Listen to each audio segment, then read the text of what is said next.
Welcome to 2024, ladies and gentlemen. I am so excited to be back in the kitchen with you guys. Today I am making a classic chicken noodle soup recipe with, of course, a SimplieGolden twist. Let's get started.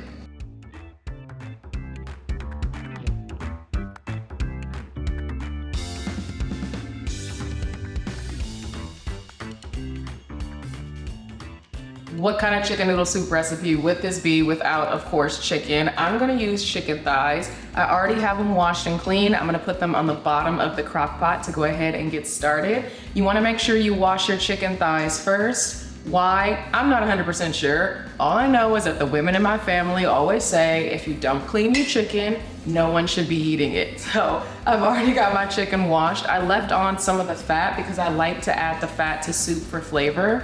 It also just contributes to like that beautiful, hearty kind of soup feeling that we're going for.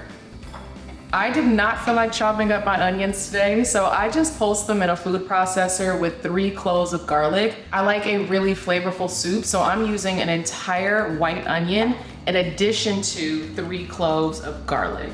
And I'm just gonna put that in there on top of the chicken. Don't worry about spreading it out. You'll just give the crock pot a little jiggle at the end to kind of mix around all of the ingredients.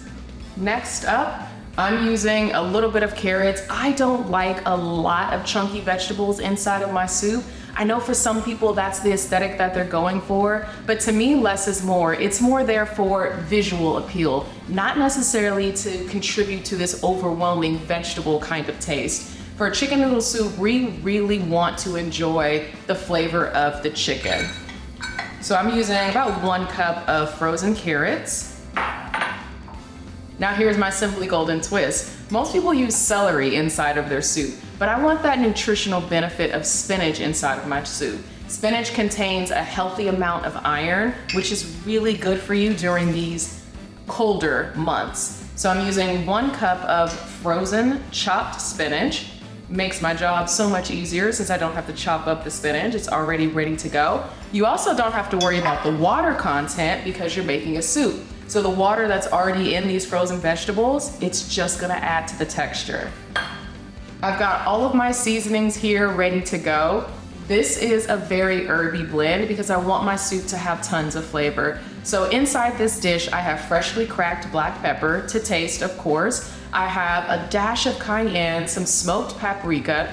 I also have about a teaspoon of rosemary in addition to a teaspoon of thyme. Those are gonna give the soup that wonderful flavor, and we don't have to worry about using a bouillon cube because we wanna use natural flavors. We kind of wanna stay away from those artificial ingredients that we don't really need, especially if you're sick and you're trying to heal your body. Next up, I need about 2 teaspoons of sea salt. I'm gonna kind of taste it as I go to see if I wanna add some more. Less, of course, is always more. If you add too much salt, it's not like you can get rid of it, but if you undersalt, you can definitely add in salt during like the last 30 minutes of this cooking session. So I've got 2 teaspoons of salt in there. I'm already thinking I want half a teaspoon more, so 2.5 teaspoons for me. That's what's going in there. And then the last thing is our broth. You wanna use a quality broth since this is chicken noodle soup, right? We want that chicken flavor inside of our soup. So grab yourself a very flavorful, rich chicken broth. I'm going with 8 cups for this one.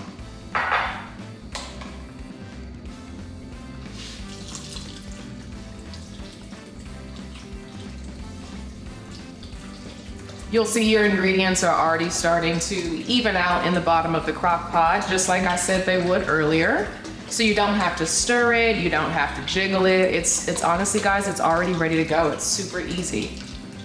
And I almost forgot, these bad boys are so flavorful, so you don't need too many in here. I'm only gonna use 2 bay leaves inside of this batch of chicken noodle soup.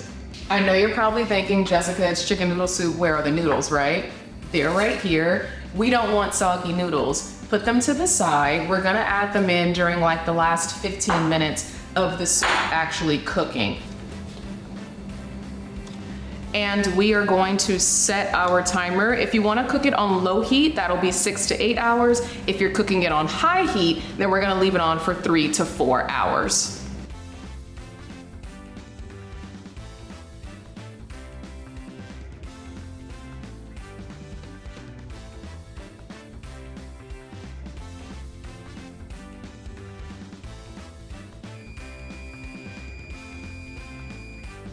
Look at this beauty, you guys. It's perfect and it smells freaking amazing. I got to walk through the door after a long day outside and my entire house just smells like warmth and comfort. Look at those gorgeous chunks of chicken. We have the beautiful sliced carrots. You've got those bay leaves, which need to come out. Make sure you pull those out. You don't want to eat those. Look at the noodles, you guys, and the spinach. They just complement each other so beautifully. This is perfect for an overcast day. I'm gonna cozy up on the couch and enjoy this. I hope you guys enjoy it too.